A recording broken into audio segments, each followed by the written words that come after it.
Do that another time. Definitely. Okay, where do I start? Where do I start? Type of question. Type of question.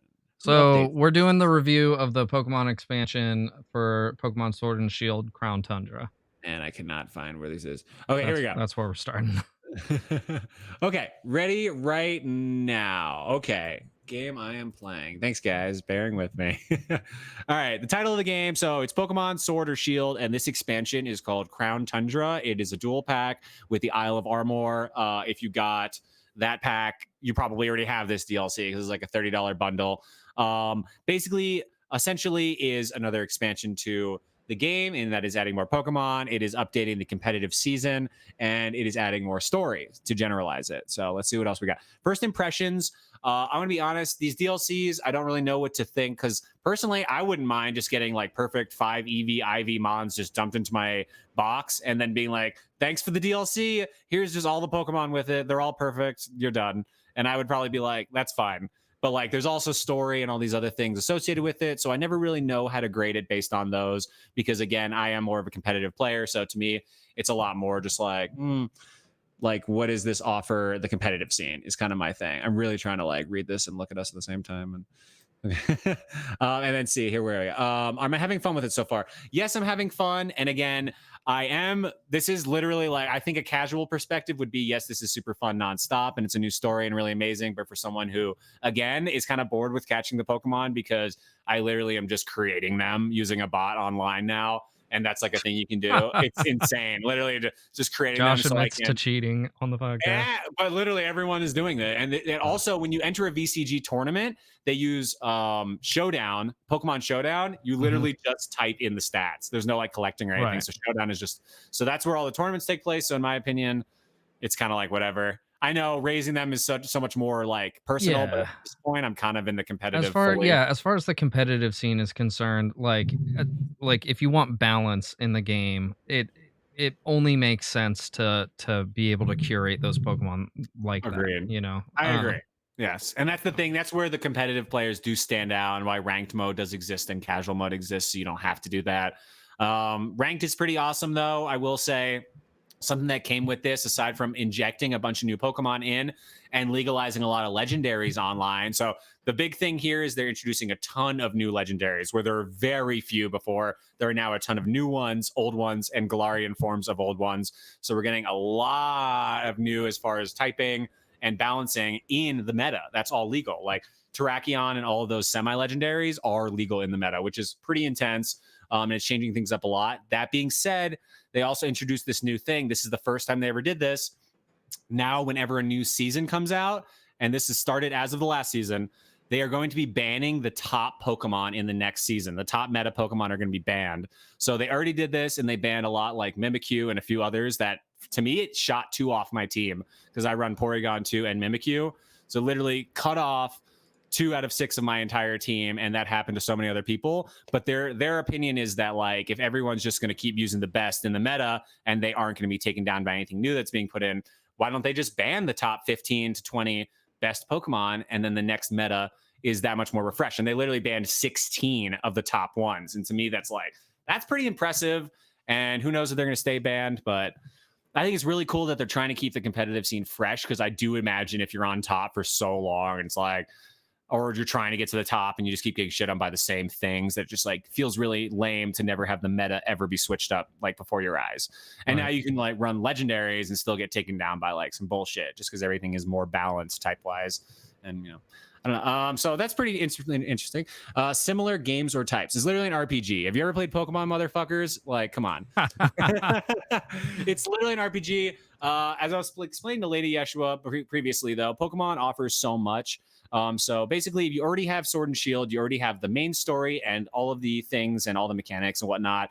The Isle of Armor added a little bit of story and more Pokemon, and now you're getting even more of that. So it's really like for casual and for competitive. I think the competitive scene is really where it's at right now. If you want to play casually, yeah, run around this awesome new island. It's huge. It has a lot of different types of Pokemons and settings. So if you really want to run around and catch, there's all different types of new trainers and difficulties and ranges and obstacles and things to do and a really long new story. So that's really fun.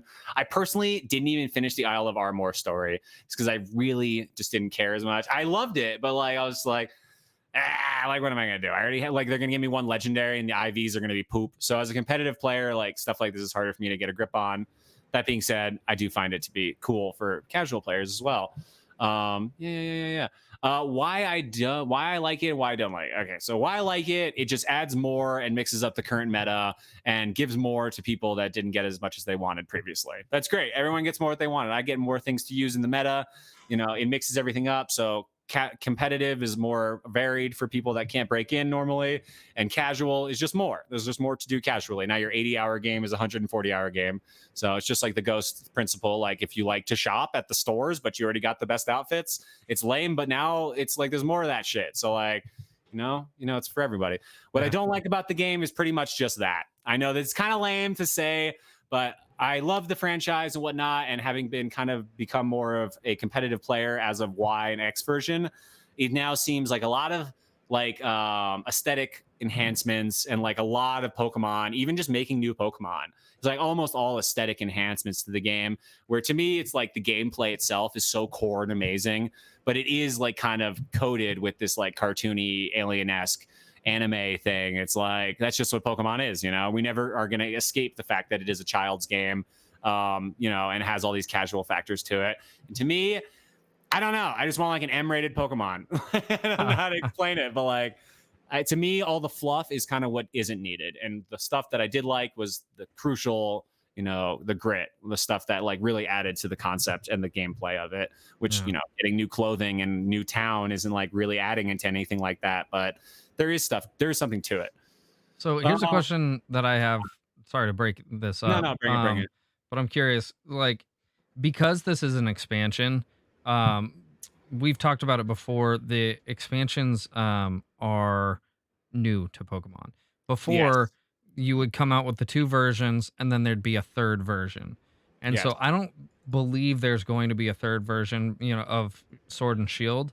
And so in lieu of that, they did these two expansions. Do you feel like these two expansions fill that void of that third game, or would you rather them go back to that other? My mind kind of has a thought on both, whereas I do think this satisfies the third game need, whereas everyone that had Sword and Shield. Oh, real quick, they also added a co-op part to this, which I'll elaborate on more, but now you can basically play with people from the other game too, in a way. So it's like kind of connecting the two games.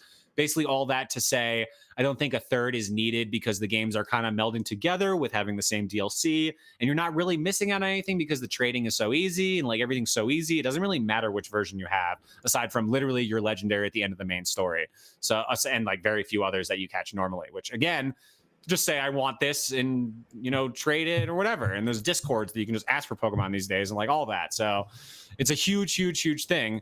That being said, Nintendo does this shit, and Nintendo, I think, is smart. I hate to say it's kind of a missed opportunity not to release a Sword Shield Pokemon Helm. Okay. With Pokemon, I had to think about it. Pokemon Helm with all the DLC included, an extra additional storyline that you can only get with this game. Maybe you release it as a paid DLC for the other games, but like has all the DLC, Isle of Armor, all the Pokemon from both games, and it's all of it in one. You get both storylines, both legendaries, everything in one package. I kind of think that's something they should do only from a marketing perspective. I kind of think it's something they don't need to do from a game perspective, but it kind of seems like in the next year or two, we'll probably get I could totally see him doing something like bodysuit, that. Yeah. Speedo, Pokemon Speedo, Pokemon Speedo. Yeah. Pokemon Codpiece. Yeah. That's hilarious. But overall, so here where are we? In title, what is available? How much? So it is $30 if you want both packs, Isle of Armor and Crown Tundra. I recommend if you have a vibe for this DLC, just get the whole thing, so you can really get the full feel of it. Buying it on its own will be $20, although I don't think it's a big deal. Spending $10 more gets you that much bigger of an expansion with Isle of Armor. I say go for it. Yeah. I think it is worth that price tag. I will say it does, like the equivalent of both packs does add about an entire game's worth of gameplay and story. One pack is pretty much worth the $20 price tag, but both for 30 is like basically doubling the size of the game, I would say. And like the grid of Pokemon to use and like competitive scene local, everything gets like quality of life enhancements out the ass. It's great. Also, there's like someone who I found in the new DLC that you trade them like these minerals that you only get in the DLC. You can get all these extremely rare items and like things that you normally have to grind for in the main game. So not only is it like easier to do all this stuff and catch all these things, but now there's also ways to like cultivate these rare items easier too. So it's just a ton of quality of life enhancement. Um, let's see, end title. So end with title, end with the title. Oh, by the way, this was Pokemon. And it's only on the Switch, $20. And I would say if I had to rate it, because it's kind of what we do here, I would give it an 8 out of 10. Because 8.4, yeah, 8.5 even. Just because there's nothing ostensibly wrong with this enhancement. Again, Pokemon doesn't normally do these enhancements. They'll normally make you buy another game. So there's not really anything wrong with this. You don't have to buy this at all. And it doesn't kill you not to have it. And you can still play online and all that stuff. But it does increase the quality of the game. So I would say it is worth it. But that being said, it's not like breaking any things. It adds some co-op, which is really cool. And again, the co-op isn't like truly co-op. So it's kind of just a mode. So I don't think it's like really a 10 out of 10. Doesn't break the mold, doesn't do anything insane, but does add a lot of quality and life enhancements. So 8.5 seems fair. Yeah, buy it if you like Pokemon, and if you just like it casually, I don't know if you would buy it. If I'm being honest, it's like, yeah, whatever. But definitely worth buying, I think. Nice. So the final question I have is a lot of people when Pokemon Sword and Shield first came out, they were very not receptive to Aha, the amount of content and what they did with the release.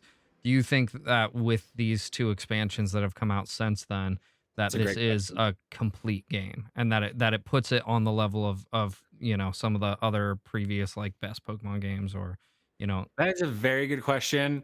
For me personally, I think it's already above and beyond just because I didn't ask for too much from these games. And I'm like, mhm, 400 Pokemon, fine. We have like 600 now, 500 to 600. So it's quite a lot.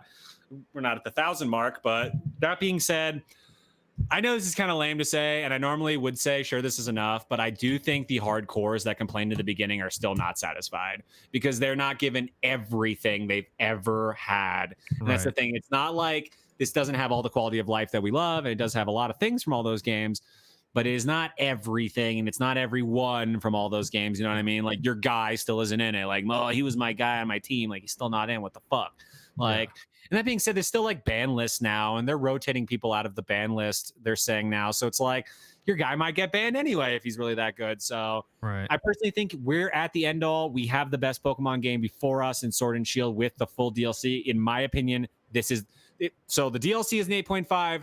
I do think the game is in total is probably about a 9.8 overall now with all the DLC.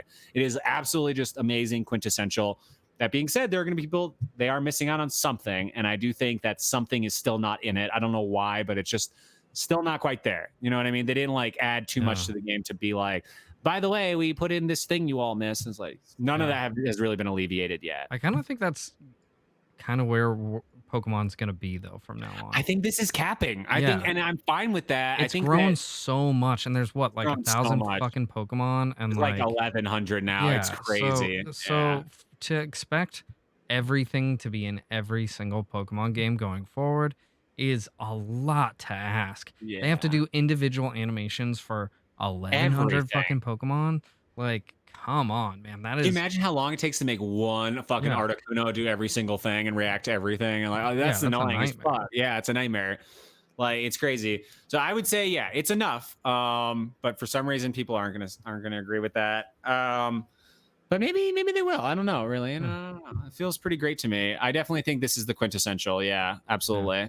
Nice. Well, Yeah, I'm excited to get back into it. It's been a yeah, while since I played, and I noticed it dropped this week, so I hopped in yes, and played a very little bit, yeah, just enough to like whet my appetite. But yeah. yeah, I'm excited to get back in there. As a Cool, one man. real quick thing, as a competitive player, just to get it out of the way, it's really a great time to jump into the competitive scene right now because I couldn't even tell you who top dogs are because of how much this DLC actually does mix it up. We're getting a lot of old favorites, people like Pokemon that thought like were broken back in the day are now injected into the new meta, and people that were shitty are now being made good. Legendaries are being injected in legally. So there's like a lot going on right now that if you are a new competitive player, it's a great time to try and dip your toe into that because it's really just like anyone's game right now. Like, I got my ass kicked with my OG team yesterday because I was like, I'll see how good the last Like it's like at the beginning of the last meta's team was crap, disgusting, and two of them are banned. So it's like just like could not keep up with the current meta on level one. So it's like, Mhm. okay, I got to redesign exactly how I play this game now, which is cool that an old game can do that. Anyway, that's my piece. Cool. I like it, man. I appreciate it. Thank you very But of much course, for the review.